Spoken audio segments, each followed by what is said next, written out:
Best ortho Ayurvedic oil and capsule. अब दर्द भी घुटने टेकेगा। यूपी कैबिनेट का बड़ा फैसला, पूर्वी यूपी के 7 जिलों को मिलकर गठित होगा काशी विंध्य क्षेत्र। केवीआर में वाराणसी, जौनपुर, चंदौली, गाजीपुर, मिर्जापुर, भदोई, सोनभद्र होंगे शामिल। सीएम होंगे केवीआर के अध्यक्ष, प्रमुख सचिव, सीईओ। बीएमसी चुनाव में साथ दिखेंगे ठाकरे ब्रदर्स। शिवसेना, यूबीटी और एमएनएस के बीच 2.5 घंटे की बैठक में गठबंधन की राह लगभग साफ। उद्धव राज के बीच मराठी बहुल सीटों का सुलझा विवाद। 4 राज्यों के लिए आज मतदाता सूची के प्रारूप होंगे प्रकाशित। केरल, मध्य प्रदेश, छत्तीसगढ़, अंडमान और निकोबार द्वीप समूह के लिए वोटर लिस्ट का प्रारूप होगा जारी। चुनाव आयोग ने मतदाताओं को अपने नाम और व्यक्तिगत विवरण की जांच करने की सलाह दी।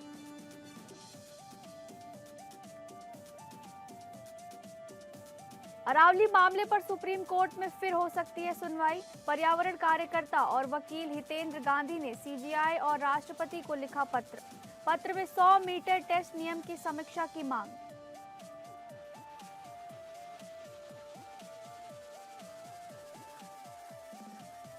नमस्कार, आप सभी का स्वागत है टॉप अपडेट में। मैं हूं आपके साथ शालिनी राणा। शुरुआत करेंगे टॉप अपडेट की।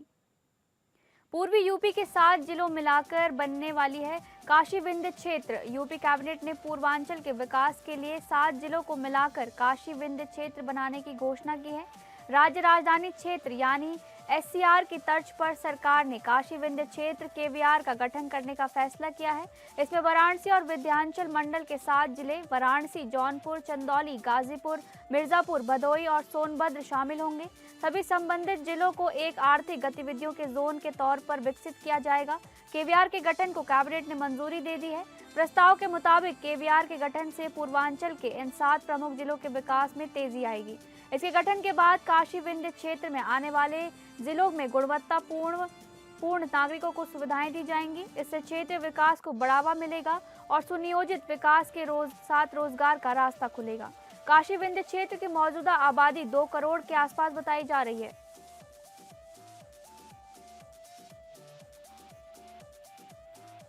सीएम योगी के बयान पर हंगामा। यूपी विधानसभा में सोमवार को कोल्ड सिरप को लेकर समाजवादी पार्टी के विधायकों ने हंगामा किया। इसके बाद सीएम योगी ने बड़ा हमला करते हुए कहा कि देश में 2 नमूने हैं, एक दिल्ली में और एक यहाँ। दिल्ली वाले जरूर मुद्दों पर विदेश भाग जाते हैं, यही बबुआ में भी करेंगे, लंदन भाग जाएंगे। योगी के इस बयान को लेकर हंगामा हुआ और सपा ने वॉकआउट किया। इस बयान के बाद नेता प्रतिपक्ष माता प्रसाद पांडे ने कहा कि नेता सदन कभी कभी ऐसे शब्दों का इस्तेमाल करते हैं जो उनके पद के अनुरूप नहीं है। सपा विधायकों ने इस पर आपत्ति जताई। वहीं संसदीय कार्य मंत्री सुरेश खन्ना ने कहा कि विपक्ष बार बार मौतों की बात कह रही है, जबकि एक भी मौत यूपी में नहीं हुई है।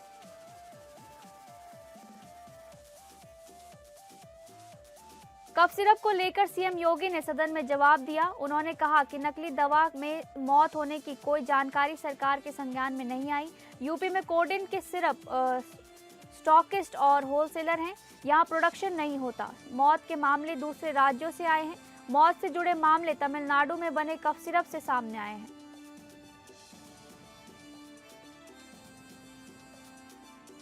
उत्तराखंड के करीब 90,000 मतदाताओं को चुनाव आयोग के विशेष गहन पुनरीक्षण यानी एसआईआर शुरू होने से पहले ही अहम फैसला लेना होगा। उन्हें बतौर सर्विस मतदाता या अपने गांव की वोटर लिस्ट में से कोई एक चुनना होगा। वहीं सामान्य मतदाता जिनके वोट शहरों के साथ ही गांव की मतदाता सूची में भी हैं, उन्हें भी कोई एक वोट कटवाना होगा। अगर आपका वोट 2 जगह होगा तो आप कानूनी पछड़े में भी फंस सकते हैं। लिहाजा चुनाव आयोग ने स्पष्ट किया है कि गांव या शहर में से किसी एक ही मतदाता सूची में अपना नाम रखें, किसी एक जगह से हटवा लें। एसआईआर के दौरान पकड़े जाने पर लोक प्रतिनिधित्व अधिनियम 1951 के तहत कार्रवाई हो सकती है, जिसमें सजा का भी प्रावधान है। मुंबई महानगर पालिका यानी बीएमसी चुनाव से पहले महाराष्ट्र की सियासत में जारी हलचल ने एक नया मोड़ ले लिया है। लंबे समय से चल रही अटकलों पर विराम लगाते हुए शिवसेना और महाराष्ट्र नवनिर्माण सेना के बीच गठबंधन की राह लगभग साफ हो गई है। उद्धव ठाकरे के निवास स्थान मातोश्री पर दोनों दलों के शीर्ष नेताओं की बैठक करीब 2.5 घंटे तक चली। सूत्रों के अनुसार ये बैठक सकारात्मक रही। मराठी बहुल इलाकों में जिन सीटों के बंटवारे को लेकर विवाद था, उस विवाद को हल कर लिया गया है। दादर, शिवड़ी, वर्ली और मुलुंड में मराठी बहुल इलाके के सीटों को लेकर दोनों दलों में विवाद था। दोनों दलों में सभी सीटों के बंटवारे पर लगभग सहमति बन गई है। जल्द उद्धव और राज ठाकरे की संयुक्त प्रेस कॉन्फ्रेंस होगी, जिसमें गठबंधन का ऐलान किया जाएगा। एनसीपी को भी गठबंधन में शामिल करने की बातचीत चल रही है। अरावली रेंज की सुरक्षा करने वाले पर्यावरण सुरक्षा उपायों को कथित तौर पर कमजोर करने से जुड़ा मामला एक बार फिर सुप्रीम कोर्ट पहुंच गया है, जिसमें पर्यावरण कार्यकर्ता और वकील हितेंद्र गांधी ने भारत के मुख्य न्यायाधीश सूर्यकांत को 100 मीटर टेस्ट नियम की समीक्षा के लिए पत्र लिखा है। वकील गांधी के पत्र की एक कॉपी भारत के राष्ट्रपति को भी भेजी गई है। इस पत्र में अरावली पहाड़ियों और रेंज की परिभाषा पर पर्यावरण मंत्रालय की सिफारिश को मंजूरी देने के सुप्रीम कोर्ट के फैसले की समीक्षा की मांग की गई है। नई परिभाषा के अनुसार अरावली पहाड़ी नामित अरावली जिलों में कोई भी भू आकृति है जिसकी ऊंचाई अपने स्थानीय भूभाग से 100 मीटर या उससे अधिक है, और अरावली रेंज ऐसे 2 या 2 से अधिक पहाड़ियों का समूह है जो एक दूसरे से 500 मीटर के दायरे में हो। उत्तराखंड में वन भूमि अतिक्रमण के मामले में सुप्रीम कोर्ट ने स्वतः संज्ञान लिया है। कोर्ट ने इस मामले में तत्काल प्रभाव से निर्माण कार्य रोकने का आदेश दिया है। साथ ही वन विभाग को खाली भूमि का कब्जा लेने का निर्देश दिया गया है। प्रधान न्यायाधीश सूर्यकांत और न्यायमूर्ति जॉय माल्या बागची की पीठ ने राज्य प्रशासन की कड़ी आलोचना की। कोर्ट ने कहा कि उत्तराखंड सरकार और अधिकारी वन भूमि पर अतिक्रमण होते हुए देखकर भी मूक दर्शक बने हुए हैं। पीठ ने कहा कि स्थिति को देखते हुए तत्काल न्यायिक हस्तक्षेप की आवश्यकता है। कोर्ट ने मुख्य सचिव और प्रधान संरक्षण सचिव को तथ्यान्वेष समिति गठित करने का निर्देश दिया है। इस समिति को स्थिति का आकलन कर रिपोर्ट सौंपने का निर्देश दिया गया है। कोर्ट ने अपने आदेश में स्पष्ट किया कि वन भूमि पर कोई निर्माण नहीं होगा और न ही कोई तीसरा पक्ष अधिकार बनाएगा। सुप्रीम कोर्ट ने एनसीपी नेता माणिकराव कोकाटे को बड़ी राहत देते हुए उनकी दोष सिद्ध पर आशंक रोक लगा दी है।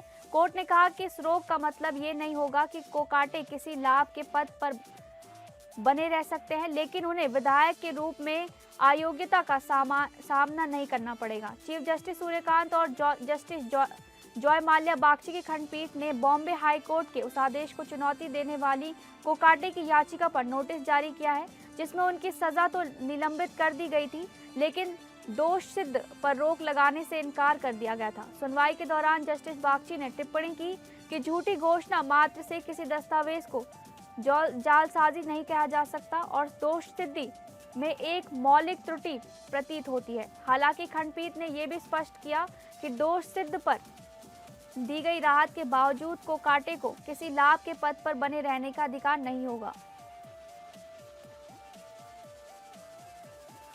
कांग्रेस संसदीय दल के अध्यक्ष सोनिया गांधी ने मनरेगा को लेकर केंद्र सरकार पर तीखा हमला बोला है। उन्होंने कहा कि 20 साल पहले जब डॉक्टर मनमोहन सिंह प्रधानमंत्री थे, तब संसद में आम सहमति से मनरेगा कानून पास किया गया। ये एक क्रांतिकारी कदम था जिससे करोड़ों ग्रामीण परिवारों को रोजगार मिला। खासतौर पर गरीब, वंचित और अति गरीब वर्ग के लिए ये रोजी रोटी का बड़ा सहारा बना। सोनिया गांधी ने कहा कि मनरेगा ने गांवों से शहरों की ओर होने वाले पलायन को रोका और लोगों को रोजगार का कानूनी अधिकार दिया। इससे ग्राम पंचायतें मजबूत हुईं और महात्मा गांधी के ग्राम स्वराज से अब सपने को आगे बढ़ाने में मदद मिली। उन्होंने आरोप लगाया कि पिछले 11 साल में मोदी सरकार ने मनरेगा को लगातार कमजोर करने की कोशिश की, जबकि कोविड के कठिन समय में यही योजना गरीबों के लिए संजीवनी साबित हुई थी। मुंबई लोकल ट्रेन में महिला सुरक्षा को लेकर एक बार फिर गंभीर सवाल खड़े हो गए हैं। लेडीज डिब्बे में यात्रा कर रही एक युवती को केवल इसलिए चलती ट्रेन से नीचे फेंक दिए जाने का आरोप सामने आया है क्योंकि उसने अन्य महिलाओं से नीचे उतरने की विनती की थी। इस पूरी घटना का वीडियो सोशल मीडिया पर तेजी से वायरल हो रहा है। बताया जा रहा है कि ये घटना लेडीज कोच की है, जहां ट्रेन स्टेशन पर पहुंचने से पहले काफी भीड़ थी। इसी दौरान युवती ने दरवाजे के पास खड़ी महिलाओं से उतरने के लिए जगह देने को कहा, तो इसी बात पर कुछ महिलाओं के साथ उसका विवाद हो गया और देखते ही देखते युवती को चलती ट्रेन से धक्का दे दिया गया। पुलिस इस घटना की जांच कर रही है।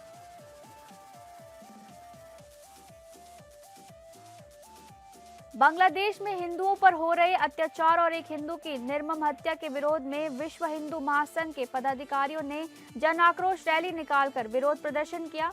जिलाध्यक्ष अखिलेश सिंह के नेतृत्व में निकाली गई रैली के बाद संगठन के पदाधिकारियों ने जिला प्रशासन के माध्यम से प्रधानमंत्री को संबोधित ज्ञापन सौंपा है। ज्ञापन में बांग्लादेश में हिंदू समुदाय पर हो रहे हमलों पर गहरी चिंता जताते हुए दोषियों के खिलाफ सख्त कार्रवाई की मांग की गई। इस अवसर पर जिलाध्यक्ष अखिलेश सिंह ने कहा कि बांग्लादेश में जिस तरह एक हिंदू की हत्या की गई है वह अत्यंत निंदनीय और मानवता को शर्मसार करने वाली घटना है। उन्होंने प्रधानमंत्री से आग्रह किया कि ऐसे मामलों का संज्ञान लेते हुए अंतर्राष्ट्रीय स्तर पर ठोस कदम उठाए जाएं ताकि किसी भी देश में हिंदुओं या अन्य अल्पसंख्यकों पर इस प्रकार के अत्याचार दोबारा ना हो। महिलाओं को बैंक कर्मी बताकर झांसा देने वाले जालसाज को पटना से बोकारो पुलिस ने गिरफ्तार कर ठगी का सोना और कैश बरामद किया है। बोकारो एसपी हरविंदर सिंह ने झांसा देकर ठगी के केस का खुलासा करते हुए लोगों से आगाह किया है कि किसी भी तरह की ऑनलाइन या ऑफलाइन ठगी से लोग बचे, किसी के झांसे में ना आए। मामला बियाड़ा के रहने वाली अंजलि सिंह का है जो ऑनलाइन ठगी का शिकार हुई। अंजलि सिंह सोशल मीडिया के जरिए संकल्प कुमार उस गोलू के संपर्क में आई।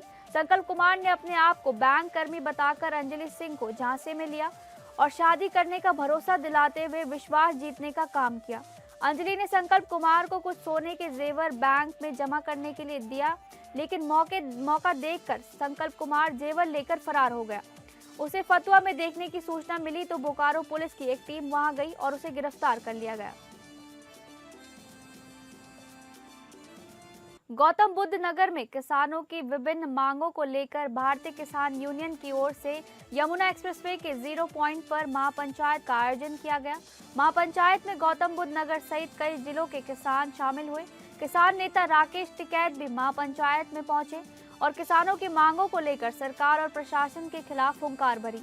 महापंचायत में किसानों ने भूमि अधिग्रहण के एवज में बढ़ा हुआ 64.7% मुआवजा, 10% आवासीय भूखंड, रोजगार समेत अन्य मांगों को प्रमुखता से उठाया।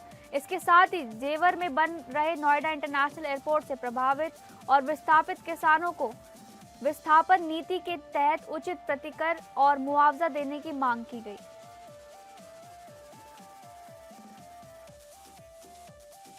यूपी के महोबा में शासन द्वारा संचालित योजना के तहत विद्युत बकायेदारों को एक मुश्त छूट देकर बिल जमा करने की अपील की जा रही है, लेकिन ग्रामीण इलाकों में इसकी जानकारी न होने के चलते बकायेदारों द्वारा बिल जमा नहीं किए जा रहे हैं, जिसके चलते विभागीय कर्मियों द्वारा अभियान चलाकर बकायेदारों के कनेक्शन काटे जा रहे हैं। बिल जमा न होने पर कर्मचारियों द्वारा गाँव की आधे से ज्यादा आबादी के विद्युत कनेक्शन काट दिए गए, जिससे आक्रोशित ग्रामीणों ने विद्युत कर्मियों पर धन उगाही का आरोप लगाया है। विभागीय अधिकारियों ने इन आरोपों को बेबुनियाद बताया। ग्रामीणों से शासन द्वारा संचालित योजना का लाभ लेकर बिल जमा करने की अपील की।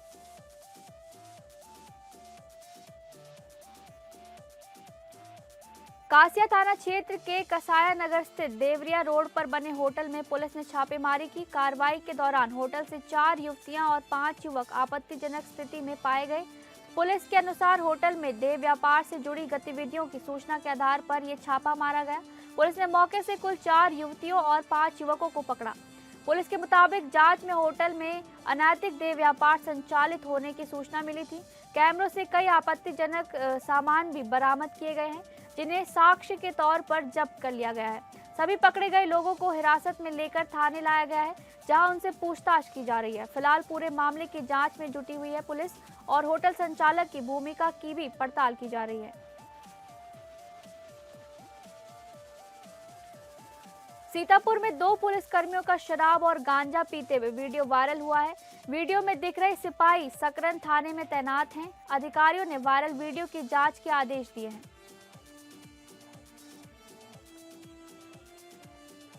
श्रावस्ती में पुलिस और बदमाशों के बीच मुठभेड़ हुई है, जिसमें एक बदमाश घायल हो गया।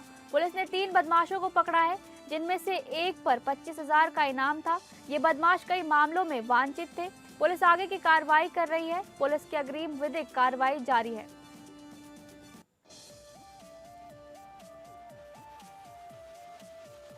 बलरामपुर में घने कोहरे और बढ़ती ठंड ने जनजीवन को पूरी तरह अस्त व्यस्त कर दिया है। शाम 5 बजे से सुबह 10-11 बजे तक घने कोहरे के कारण दृश्यता बेहद कम हो गई है, जिससे सड़क हादसों का खतरा बढ़ गया है। राष्ट्रीय और प्रांतीय राजमार्गों पर वाहन रेंगते हुए नजर आ रहे हैं और दफ्तर जाने वाले कर्मचारी और छात्र सबसे ज्यादा प्रभावित हैं। बाजारों में ग्राहकों की आवाजाही घटी है, जिससे व्यापार पर असर पड़ रहा है। ठंड से बुजुर्गों और बच्चों के स्वास्थ्य पर जोखिम बढ़ गया है, जिसे देखते हुए सीएमओ ने तैयारियां की समीक्षा की है। मौसम विभाग ने अगले दिनों में ठंड व कोहरे की चेतावनी दी है, जिससे लोगों को और अधिक सावधानी बरतने की आवश्यकता है। उत्तराखंड के उधम सिंह नगर जनपद के जसपुर कोतवाली क्षेत्र में चोरों के हौसले बुलंद नजर आए। रात के अंधेरे में जसपुर अफजलगढ़ हाईवे पर लगे 250 केवी के ट्रांसफार्मर से चोरों ने लाखों रुपए के तेल और कॉपर की तारें चोरी कर ली। विद्युत विभाग ने चोरी की सूचना पुलिस को तहरीर के माध्यम से दी है, जिसके बाद पुलिस जांच में जुट गई है। प्रारंभिक जानकारी के अनुसार चोरी की घटना ने इलाके में भय और चिंता फैला दी है। पुलिस पूरे मामले की छानबीन कर रही है और चोरों की पहचान व गिरफ्तारी के लिए हर संभव प्रयास कर रही है। वहीं स्थानीय प्रशासन और विद्युत विभाग ने सुरक्षा बढ़ाने की पहल करने का आश्वासन दिया है। पीलीभीत शहर कोतवाली क्षेत्र के गुरुकुल धाम में गैस गीजर के रिसाव से चलते दर्दनाक हादसा सामने आया है। बाथरूम में दम घुटने से पति पत्नी की मौके पर ही मौत हो गई। बताया जा रहा है कि पत्नी का हाथ टूटा हुआ था, जिस कारण पति उसे नहलाने के लिए बाथरूम में गया था। काफी देर तक घर में कोई हलचल न होने पर पड़ोसियों को शक हुआ और उन्होंने पुलिस को सूचना दी। मौके पर पहुंची पुलिस ने दरवाजा तोड़कर बाथरूम से दोनों के शव बरामद किए। प्रारंभिक जांच में गैस गीजर से जहरीली गैस फैलने की आशंका जताई जा रही है। पुलिस ने शवों को पोस्टमार्टम के लिए भेजकर आगे की कार्रवाई शुरू कर दी है। अलीगढ़ से एक चौंकाने वाला मामला सामने आया है, जहां कुत्ते के काटने के बाद एक युवक की हालत अचानक गंभीर हो गई। मामूली सा दिखने वाला घाव कुछ ही घंटों में जानलेवा स्थिति में बदल गया, जिससे इलाके में दहशत फैल गई। खैर तहसील के गांव उटवारा निवासी 23 वर्षीय राम कुमार उर्फ रामू को 20 दिसंबर की शाम गली के कुत्ते ने काट लिया था। शुरुआत में कोई गंभीर लक्षण नहीं दिखे और रात सामान्य रही, लेकिन अगले दिन दोपहर अचानक युवक की हरकतें बदल गई और वो कुत्ते जैसी आवाजें निकालने लगा। स्थिति बिगड़ने पर परिजनों ने उसे बांधकर खैर सामुदायिक स्वास्थ्य केंद्र पहुंचाया, जहां डॉक्टरों ने हालत नाजुक बताते हुए उसे दिल्ली रेफर कर दिया। डॉक्टरों ने बताया कि कुत्ते के काटने के तुरंत बाद एंटी रेबीज इंजेक्शन लगवाना बेहद जरूरी है। लापरवाही जानलेवा साबित हो सकती है।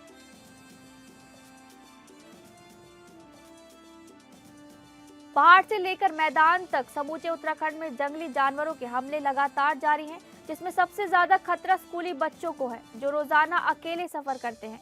वहीं जिला प्रशासन ने कई जनपदों में स्कूलों की टाइमिंग में बदलाव करने के साथ बच्चों को सुरक्षा भी उपलब्ध कराई है।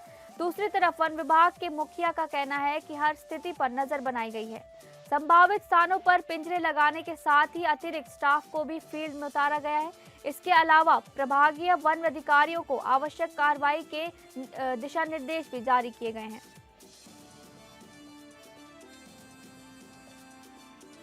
मां सुरकंडा देवी मंदिर में अपने हकूकों को लेकर पुजारी लेखवार परिवार ने सोमवार को ढोल नगाड़ों के साथ कलेक्ट्रेट पहुंचकर प्रदर्शन किया। पारंपरिक वेशभूषा में पहुंचे लेखवार परिवार के सदस्यों ने मंदिर में पीढ़ियों से चले आ रहे अधिकारों को सुरक्षित रखने की मांग करते हुए प्रशासन के समक्ष अपना पक्ष रखा। लेखवार परिवार का कहना है कि मां सुरकंडा देवी मंदिर में पूजा अर्चना, अनुष्ठान और परंपरागत व्यवस्थाओं से जुड़े अधिकार उन्हें वर्षों से प्राप्त रहे हैं, लेकिन हाल ही के समय में इन अधिकारों में हस्तक्षेप किया जा रहा है। इससे न केवल उनकी धार्मिक आस्था आहत हो रही है, बल्कि सदियों पुरानी परंपराएं भी प्रभावित हो रही हैं। कलेक्ट्रेट परिसर में ढोल नगाड़ों के साथ पहुंचकर लेखपाल परिवार ने शांतिपूर्ण तरीके से अपनी बात रखी।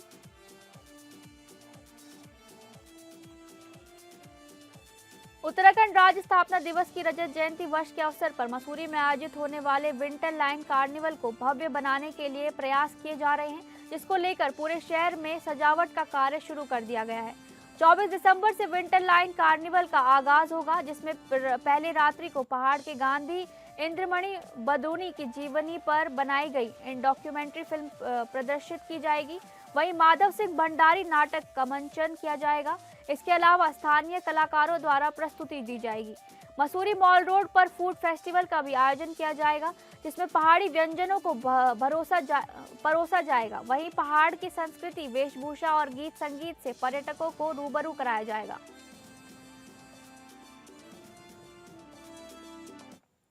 फिलहाल टॉप अपडेट में बस इतना ही। नमस्कार।